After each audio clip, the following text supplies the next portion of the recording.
자, 오늘은 마태복음 12장 31절, 32절 말씀 통해서 성령 해방죄라는 제목으로 같이 말씀 나누기 원합니다. 우리가 다른 건 몰라도 성령 해방죄를 지으면 안 되겠죠? 제가 이 말씀 여러분들하고 오래전부터 한번 상고를 해보고 싶어서 이제 준비를 하다가 마침내 이렇게 같이 나누는 시간을 갖게 되었습니다.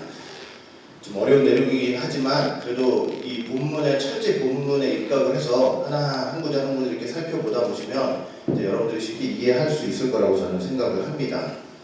저희가 지금 마태복음 12장 31절, 32절을 읽었지만 이제 실제로는 22절부터 쭉 읽어 나가야만 전체적으로 사실은 이해가 됩니다.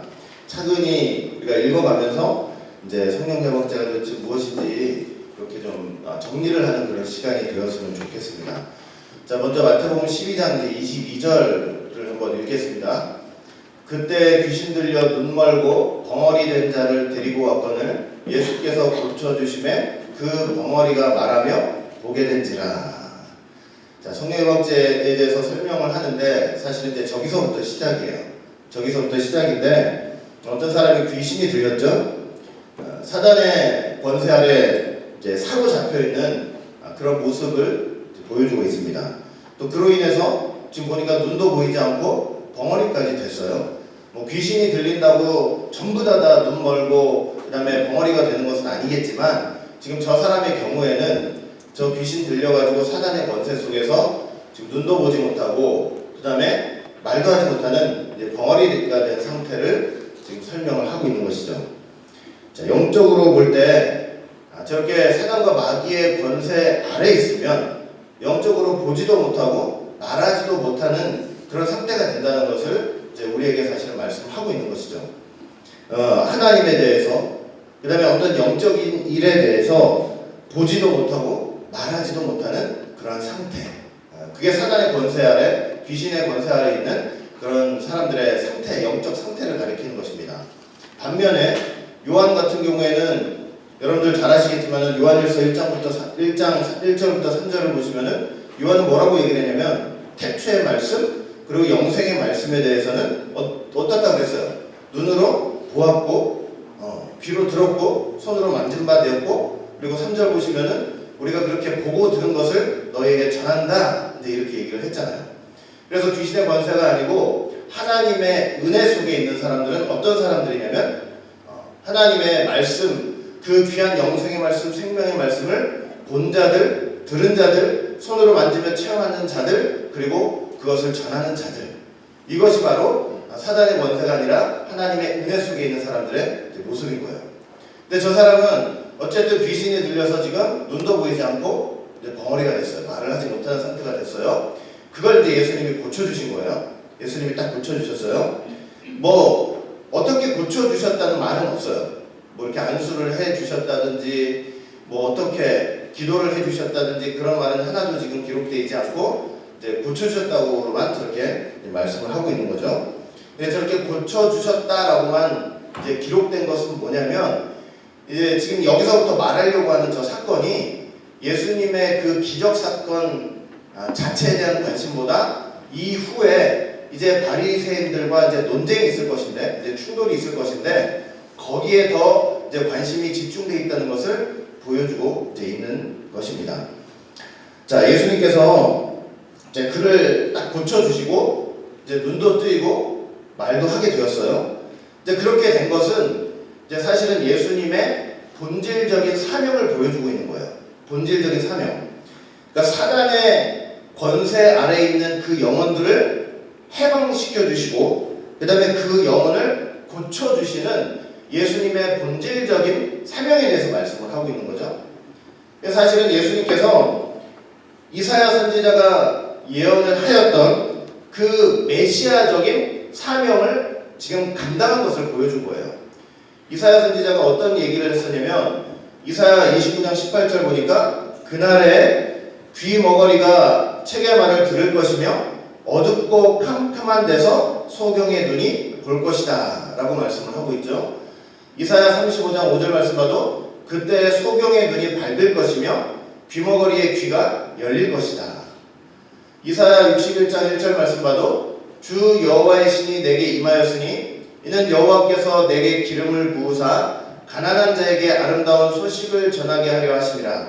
나를 보내사 마음이 상한 자를 고치며 포로된 자에게 자유를, 갇힌 자에게 노임을 전파하며. 그러니까 예수님께서 지금 그 사단 마귀의 권세 속에서 포로되어 있던 그 병자를 고쳐주신 것은 저렇게 철두철미하게 성경에 예언된 대로, 성경에 기록된 대로 메시아적인 사명을 실은 이제 감당을 하시고였어요. 그런 역사였던 것을 우리가 알 수 있는 거예요. 그걸 꼭 알고 계셔야 돼요. 자, 그런데 예수님의 저런 기적에 대해서 사람들의 반응이 두 가지였어요. 두 가지 반응이 있었는데 그 첫 번째 반응은 무엇이었냐면 마태복음 12장 23절 보니까 무리가 다 놀라 가로되 이는 다윗의 자손이 아니냐 하니라고 이제 말하는 것을 우리가 볼 수 있죠. 저기 말하는 무리라고 하는 것은 누구를 가리키냐면 일반 백성들을 가리키는 거예요. 그러니까 예수님의 그 기적 사건을 보고 일반 백성들은 깜짝 놀라가지고 뭐라고 얘기를 했냐면 예수님에 대해서 다윗의 자손이 아니냐 이제 이렇게 고백을 한 거죠. 그러니까 예수님이 행하신 그 기적을 보면서 다윗의 자손이 아니냐? 이는 하나님이 약속하신 그 메시아가 아니냐? 이러면서 이제 저렇게 고백을 하고 있는 것을 우리가 볼 수가 있어요. 그러니까 그들은 그 예수님이 행하신 기적을 보면서 귀신을 쫓아내고 눈을 뜨게 하시고 입을 열게 하신 그 기적을 보면서 예수님이 어떤 분인가라는 것을 이제 생각을 하게 된 거예요. 그렇지 않을까? 하나님 보내신 자 메시아가 아닐까? 이제 생각을 하게 된 거죠. 여러분 요한복음 9장 말씀을 봐도 거기 보면은 예수님께서 소경의 눈을 뜨게 하신 그런 기록이 나오는데 그 소경이 뭐라고 고백을 하냐면 요한복음 9장 32절 33절 보니까 창세 이후로 소경으로 난 자의 눈을 뜨게 하였다 함을 듣지 못하였으니 이 사람이 하나님께로부터 오지 아니하였으면 아무 일도 할 수 없었으리다 이렇게 얘기를 하는 것을 우리가 볼 수 있어요. 눈을 딱 뜨게 하셨는데 그 사람의 고백이 하나님으로부터 온 자가 아니면 이런 일을 할 수 없다. 그러니까 눈을 뜨게 하시는 역사를 통해서 이분이 하나님으로부터 오신 자인 것을 지금 고백을 하고 있는 것을 우리가 볼 수 있는 거죠. 그러니까 저게 어떻게 보면 정상적인 반응이에요. 자, 그런데 그러니까 저 반응은 사실은 저 반응을 우리가 어떻게 설명을 할 수 있냐면 결국은 그러니까 저 사람들에게 있어서 이렇게 예수님께서 기적을 일으키시고 귀신을 쫓아내시고 이렇게 눈을 뜨게 하시고 벙어리를 열게 하시고 하는 그것은 예수님의 메시아된 하나님 되심을 깨닫게 되는 이제 근거가 된 거예요. 예수님이 성경에 예언된 대로 그런 기적을 행하시는 것은 예수님이 하나님 되신다는 것을 이제 깨닫게 되는 근거가 된 거예요. 저 사람들한테는. 자, 그런데 반면에 어떤 반응도 있었냐면은 이런 반응도 있었어요. 마태복음 12장 24절 보니까 자, 누구는요? 바리새인들은 듣고 가로되 이가 귀신의 왕 바알세불을 힘입지 않고는 귀신을 쫓아내지 못하느니라 라고 저렇게 얘기를 한 것을 우리가 볼 수 있습니다. 자, 저 말을 한번 잘 들어보세요. 잘 보세요 한번.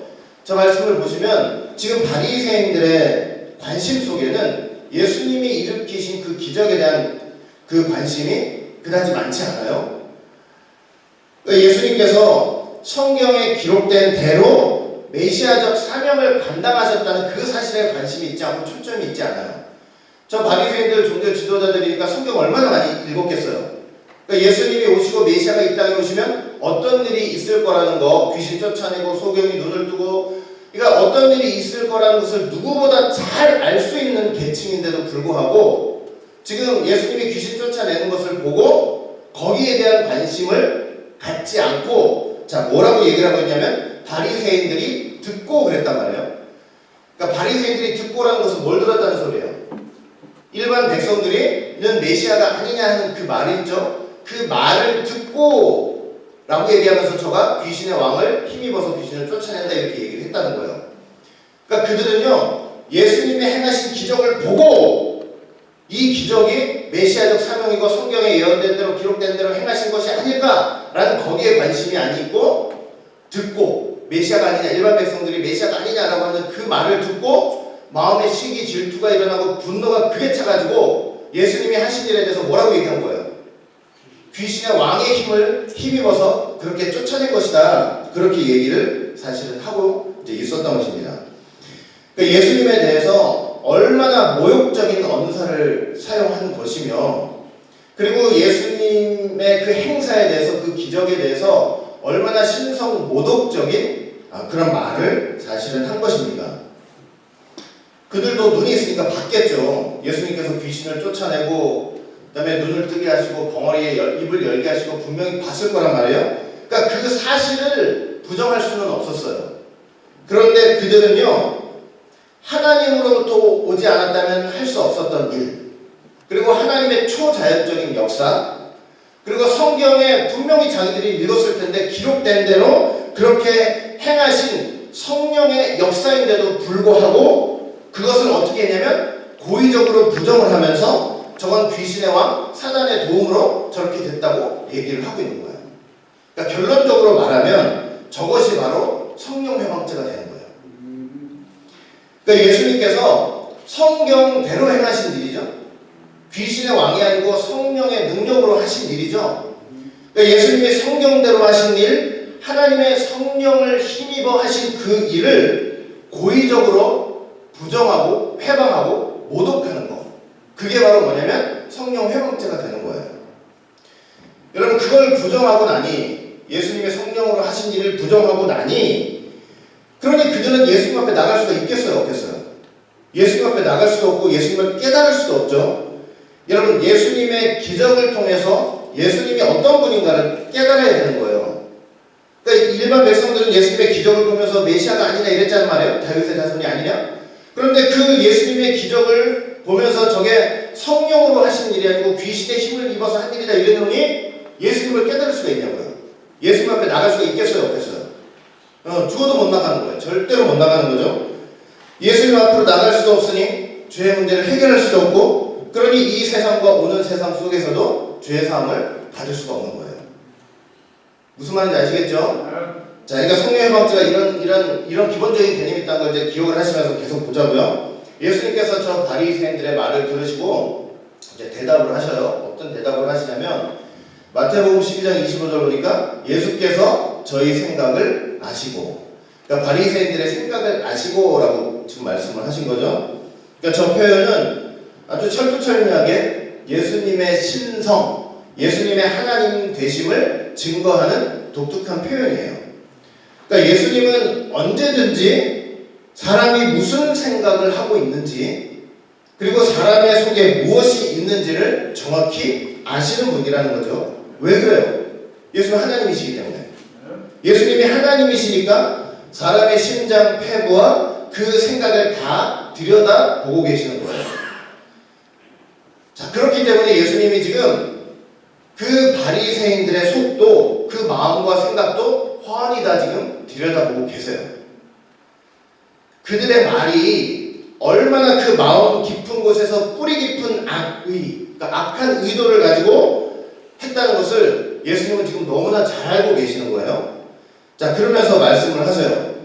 마태복음 12장 25절 계속 보시면 예수께서 저희 생각을 아시고 가라사대 말씀을 하시죠. 스스로 분쟁하는 나라마다 황폐해질 것이고 스스로 분쟁하는 동리나 집마다 서지 못하리라. 이제 설명을 해주신 거예요. 자, 그 사람들의 생각을 아시고 만약에 스스로 분쟁하는 나라가 있다면 그 나라는 어떻게 된다는 거예요? 황폐하게 될 거고, 그리고 스스로 분쟁하는 동네나 가정이 있다면 그거 제대로 서지 못하고 분명히 망하게 될 것이다. 이렇게 설명을 해주셨어요.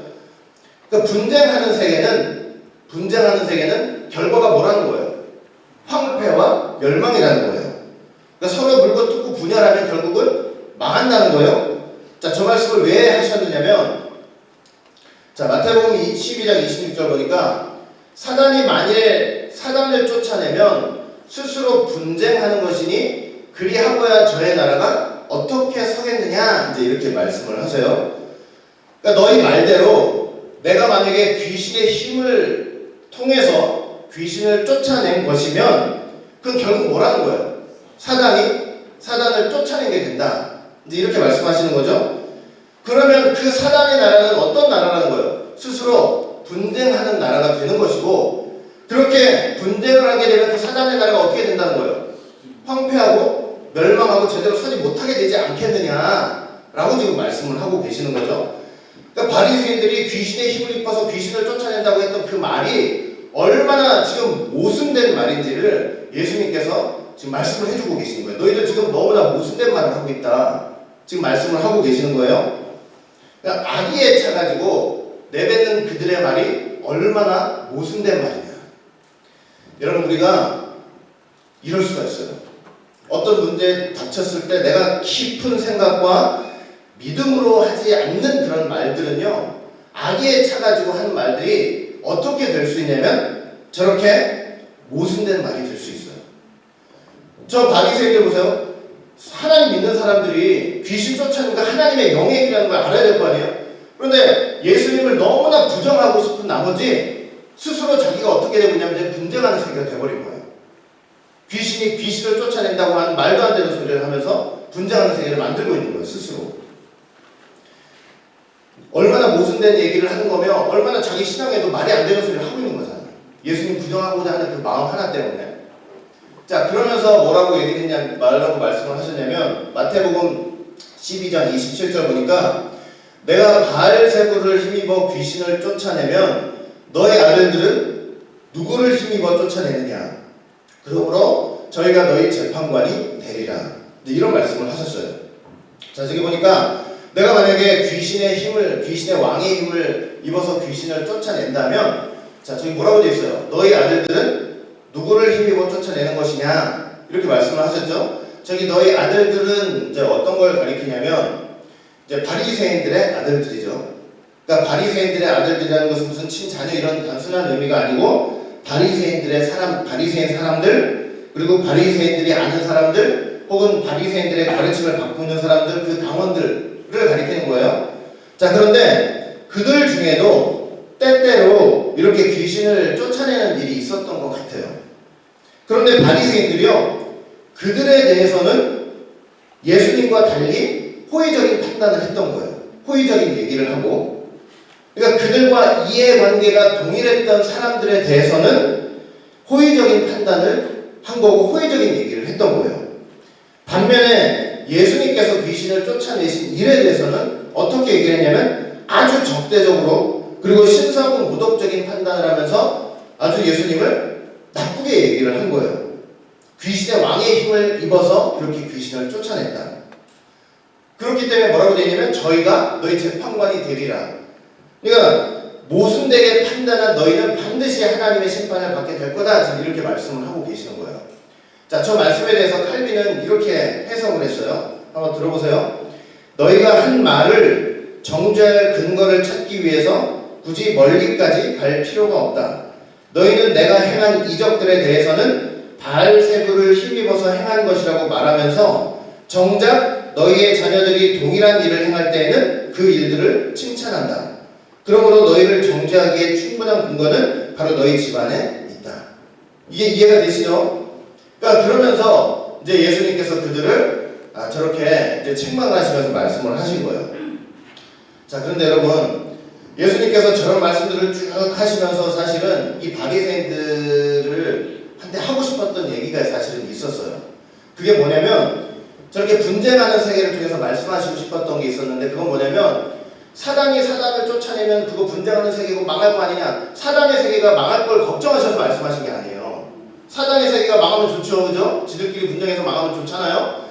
근데 예수님이 그럴 걸 걱정해서 말씀하신 게 아니고 누굴 걱정하고 계셨던 거예요? 이 바리새인들 마음속에 있는 스스로 분쟁하는 세계를 걱정하셨던 거예요. 사단은 분쟁해서 망하면 좋지만 바리새인들 속에 지금 뭐가 있는 거예요? 그 스스로 분쟁하는 세계가 있는 거예요. 모순된 세계.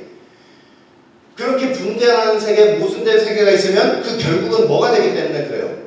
황폐하고 멸망할 수밖에 없기 때문이에요. 그걸 걱정해서 그렇게 말씀을 하고 계셨던 것이죠.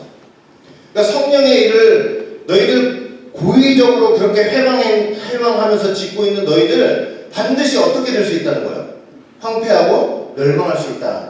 이걸 걱정하시면서 지금 말씀하고 계셨던 거예요. 사실 얼마나 무서워요? 그 예수님을 미워하는 마음 때문에 자기 안에 뭘 만든 거예요, 지금? 스스로 분쟁하는 세계를 만든 거예요. 그 멸망의 길을 가는 거예요. 여러분, 우리가 하나님의 말씀과 진리에 대해서, 하나님의 말씀과 진리를 믿고 고백하는 일에 대해서는, 그래서 무슨 인간적인 관계니 혈육이니 인정이니 상황이니 이런 걸 다 초월할 수 있어야 돼요. 초월해서 성경에 있는 진리만큼은 있는 그대로를 믿고 고백하고 영접하는 그런 믿음의 삶이 있어야 돼요. 그래야만 우리가 자체 성령을 해방하는 자리에 서지 않을 수 있다는 것을 여러분들이 꼭 기억을 하셔야 됩니다.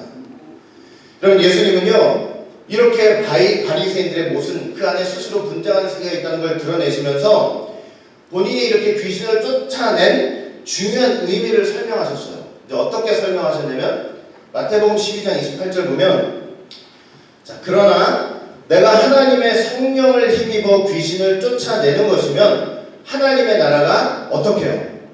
이미 너희에게 임하였다. 내가 하나님의 성령을 힘입어 귀신을 쫓아내는 것이면, 이제 예수님은 뭘 하시는 거냐면 지금 적극적으로 자신의 그 행동이, 그 기적과 이사가 그 자신의 행동이 성령의 임재와 사역에 의한 것인 것을 지금 말씀을 해주고 계시는 거예요. 그러니까 귀신을 쫓아냈던 그 예수님의 권세가, 그 기원이 바로 하나님의 성령인 것을 지금 주장을 하고 계시는 거죠.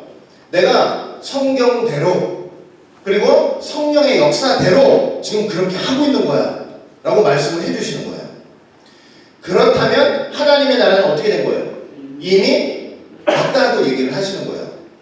그러니까 하나님의 나라가 완전히 지금 실현됐다는 의미가 아니고, 예수님의 바로 저런 사역을 통해서, 귀신을 쫓아내는 저런 사역을 통해서 하나님 나라가, 하나님의 사역 속에서 하나님의 나라가 이미 시작되었다는 것을 말씀을 하고 있는 거예요. 이제 어떻게 시작이 되었느냐?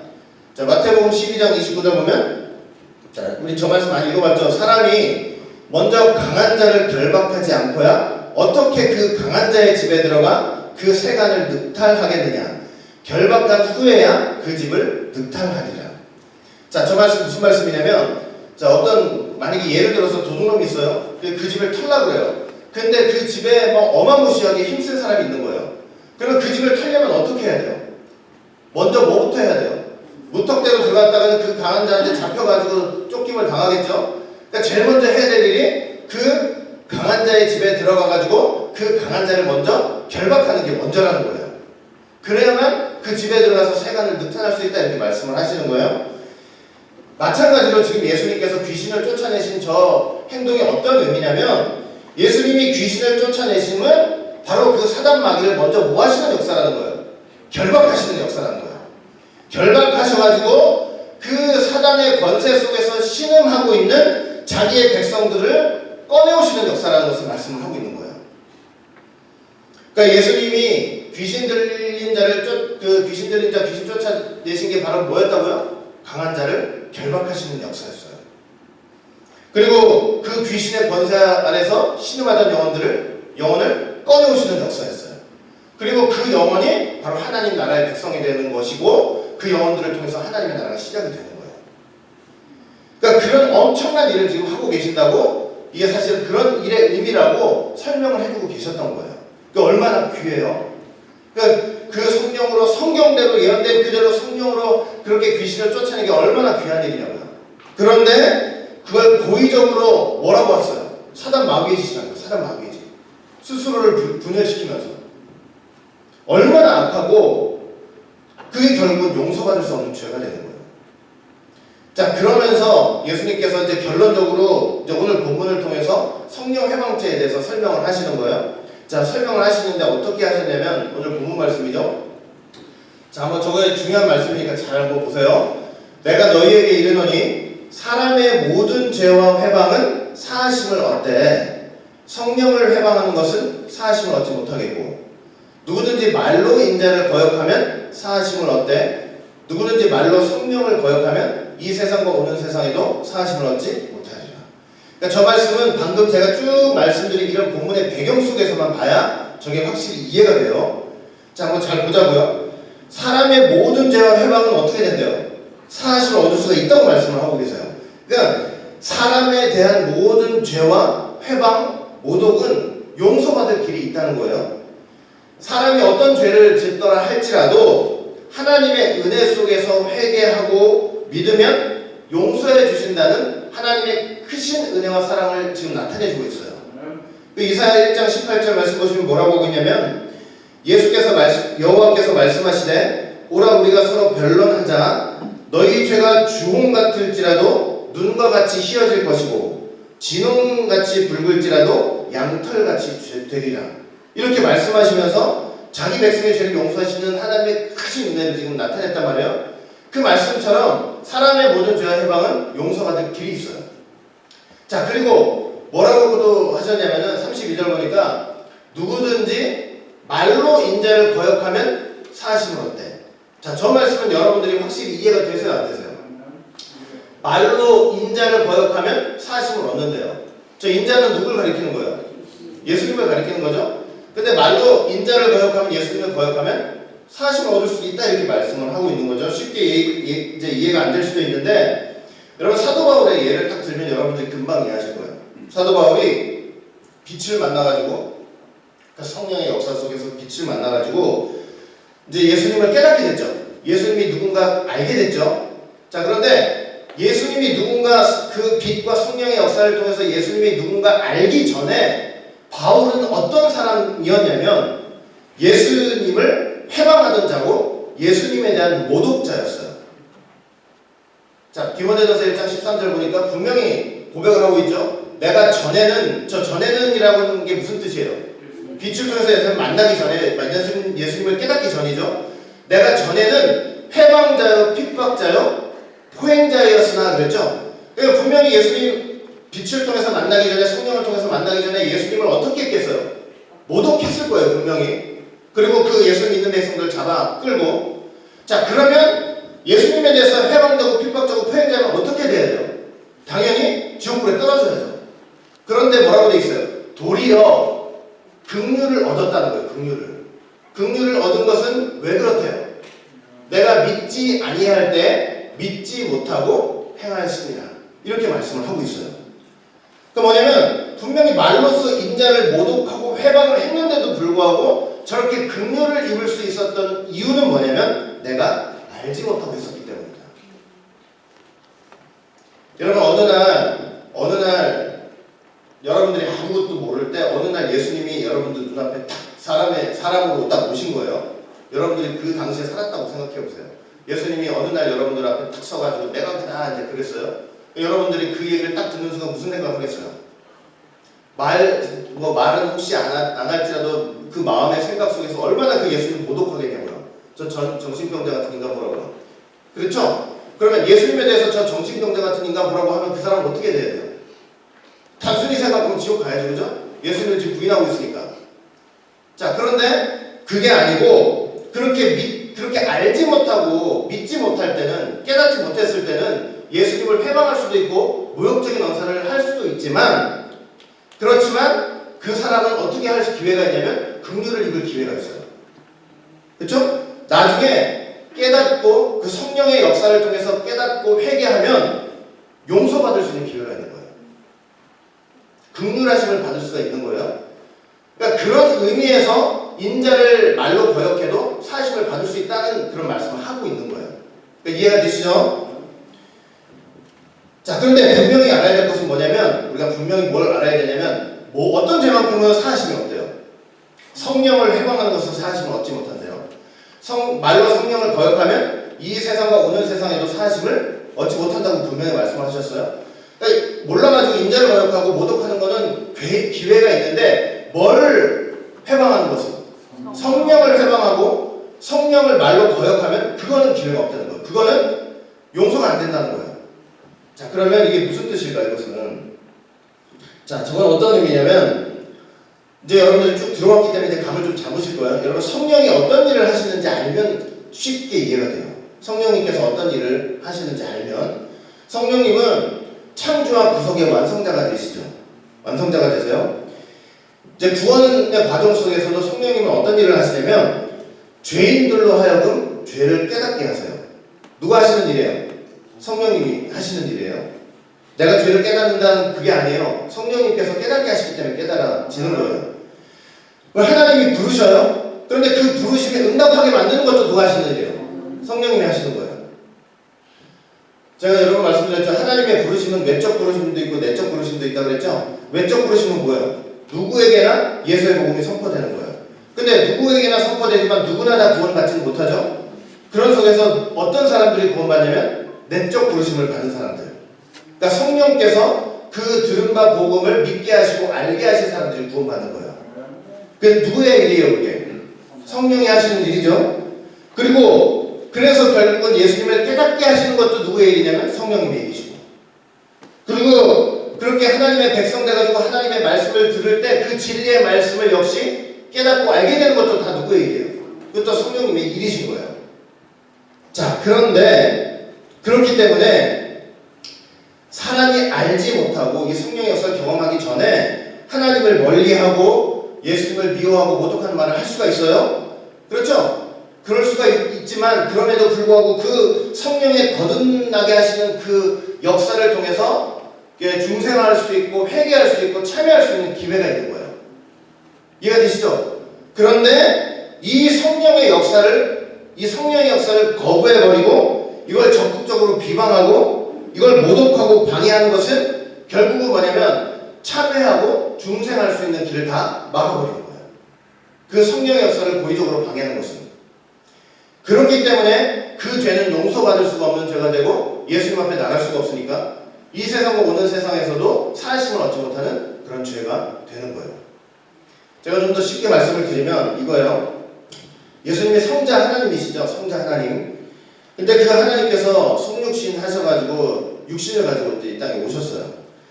근데 타락한 인간의 눈에는 그 육신을 가지고 오신 예수님을 딱 보면서 타락한 인간의 눈에는 뭐가 보이겠어요?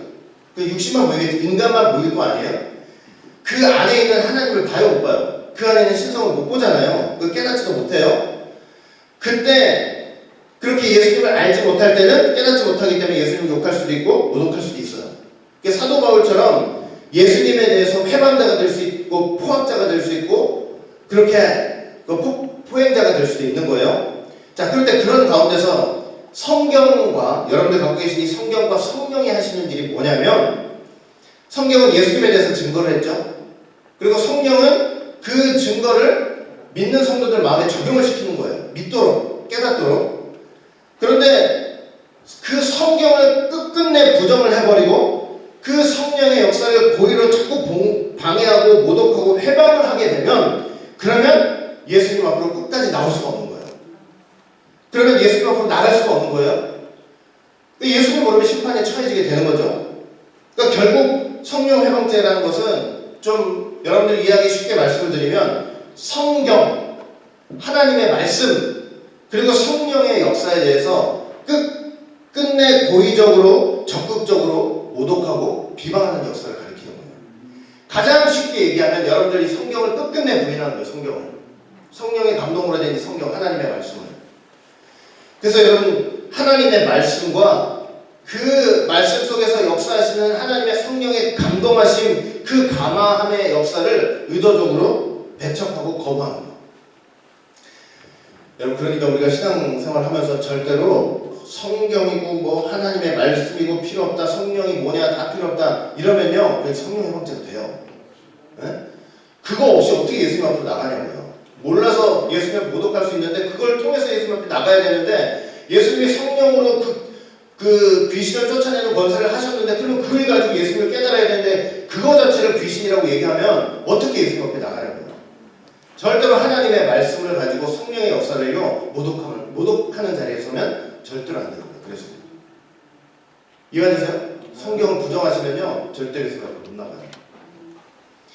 자, 그런데 마지막으로 자, 성령을 회방할 때는 어떻게 회방을 해요? 자, 32절 보니까 성령을 어떻게 회방을 해요? 보니까 누구든지 뭘로요? 말로 성령을 거역하면.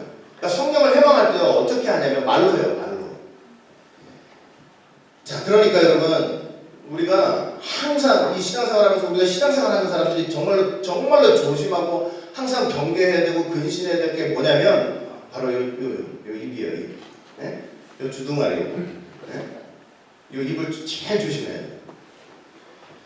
나는 아무 생각 없이 말한다. 여러분 아무 생각 없이 말한다? 절대 그렇지 않아요. 이 말은요 아무 생각 없이 나오는 게 아니에요. 말은 다 어디서 나오냐면 마음에서. 메투엘이라는 분이 이 말과 마음의 관계를 세 가지로 말씀을 했어요. 자, 어떤 세 가지냐면 첫째는 뭐냐면 마음은 나무고 그 입에서 나오는 말은 그 나무의 열매래요. 여러분 나무가 좋아야 열매가 좋죠? 나무가 나쁘면 뭐래요? 열매가 나쁘죠? 마음이 나쁘면 말이 나쁜 거예요. 그거는 당연한 거예요. 그 성경의 진리고. 그러니까 마음에 은혜가 충만하고 믿음이 있는 사람은 어떤 말이 나오겠어요? 좋은 말이 나오고 거룩한 말이 나오고 순결한 말이 나오는 거예요. 성령이니 뭐 성경이 이런 말을 하겠어요? 안 하겠어요? 절대 하지 않아요. 마음이 변화되지 않으면요 말이 절대로 달라지지 않아요. 마음이 변화된 사람이 말이 달라지는 거예요. 마음이 변화됐다는 거 성령께서 그 안에서 일하고 계신다는 거 어떻게 할 거예요? 말 갖고 하는 거예요. 그 다음에 두 번째 뭐라고 얘기했냐면 마음은 샘이고 말은 거기서 흐르는 물이래요. 샘이 있으면 물이 흐를 거 아니에요? 근데 그 샘이 마음이고 거기서 흐르는 거는 말이다. 그러니까 뭐냐면 물이 어떻게 흘러요? 이 물이 여기 샘이 있으면 샘이 넘쳐가지고 물이 흐르는 거 아니에요? 그렇죠? 그러니까 우리가 입으로 말하는 건요 사실은 그냥 뭐 헛되이 말하는 그게 없어요. 마음에 뭔가 가득 찼기 때문에 그게 흘러나오는 거예요. 마음에 가득 찬 게 흘러나오는 거예요. 말은 그냥 생각 없이 말하는 그런 게 없어요. 마음에 악이 가득 차면 그 악이 가득 찬 게 흘러나올 때 어떻게 나와요? 악한 말로 흘러나오는 거예요. 그래서 예레미야 6장 7절 보시면은 자 예레미야 6장 7절에 뭐라고 되어 있냐면 샘이 그 물을 쏟쳐냄 같이 그가 그 악을 바란다고 말씀을 하고 있는 거예요. 자, 그 다음에 세 번째 뭐라고 얘기했냐면 마음은 보고래요. 보고라는 것은 아주 귀중한 물건을 간직하고 있는 창고. 마음은 창고고 말은 그 보고에서 그 창고에서 꺼내온 물건들이라고 얘기를 했어요. 그러니까 내가 하는 말들이 다 어디서 꺼내온 거라는 거예요. 다 내 마음의 창고 속에서 다 꺼내온 거라는 거예요. 내 마음의 창고에 여러분들이 신앙생활하면서 믿음으로 성령으로 충만해가지고 내 마음의 창고에 하나님의 은혜가 가득하고 위로가 가득하고 선한 지식이 가득하고 체험이 가득하면 그걸 꺼내서 내올 때 뭐가 나오겠어요? 선한 말이 나오는 거예요. 근데 내 마음의 창고에 더럽고 악한 게 있으면요 그냥 그 더럽고 악한 게 그렇게 악한 말로 해서 나오게 돼 있는 거예요. 그 성령 해방죄도 왜 나오겠어요? 갑작스럽게 그게 아니에요. 마음에 있는 게 나오는 거예요. 그러니까 우리가 정말로 하나님의 성령의 은혜 속에서 하나님의 말씀을 정말 성령님께서 믿게 해주시고 그 끝까지 견디게 해주시고 참게 해주시고 그런 역사 속에서 좋은 선한 말이 나오지 절대로 성령을 회방하는 말이 나오지 않는 거예요. 이해가 되시죠? 그래 예수님 말씀대로요 말은 마음에서 나오는 거. 여러분 입으로 들어가는 게 우리를 더럽힐 수 있어요? 없어요? 없어요. 입으로 들어가가지고 배를 거쳐서 뒤로 나오기 때문에 절대로 입으로 들어가는 건 우리를 더럽히지 못해요. 우리를 더럽히는 건 뭐예요? 네, 입으로 나오는 거예요. 왜? 입으로 나온 건 어디서 나오기 때문에? 마음에서, 그 더러운 마음에서 나오기 때문이에요. 그러니까 우리가 신앙생활하면서 뭘 제일 지켜야 되겠어요? 마음을 지켜야 되는데 그 마음은 어떻게 지켜지는 거예요? 말. 입 조심하는 거예요. 입 조심. 성령 해방죄도 뭘로 나오는 거예요? 말로 튀어나오는 거예요. 마음에 가득한 게 말로 튀어나오는 거예요. 이해가 되시죠? 그러니까 믿는 사람들은 말 한마디라도 조심해야 돼요. 내가 쓸데없는 말이 나올 것 같으면 그냥 입을 치세요. 그냥 그 순간 탁 쳐가지고 그 말 못하게 확 쳐버리세요. 차라리 말 한마디 갖고 그동안 내 마음에 쌓였던 거 다 나오는 거예요. 다 튀어나오는 거예요. 내가 무슨 생각하고 있었는지. 하나님, 예수님, 성령님 말씀, 진리에 대해서 말할 때는요 절대로 감정과 생각대로가 아니라 배운 진리대로 믿음대로 말하는 여러분들이 되시기를 주의 이름으로 축원합니다. 그날 갈 때까지 성령 회방죄와 상관없이 오직 하나님이 기뻐하시는 믿음으로 또 믿음의 말로서 승리하는 여러분들이 되시기를 주의 이름으로 축원하겠습니다. 같이 기도합니다.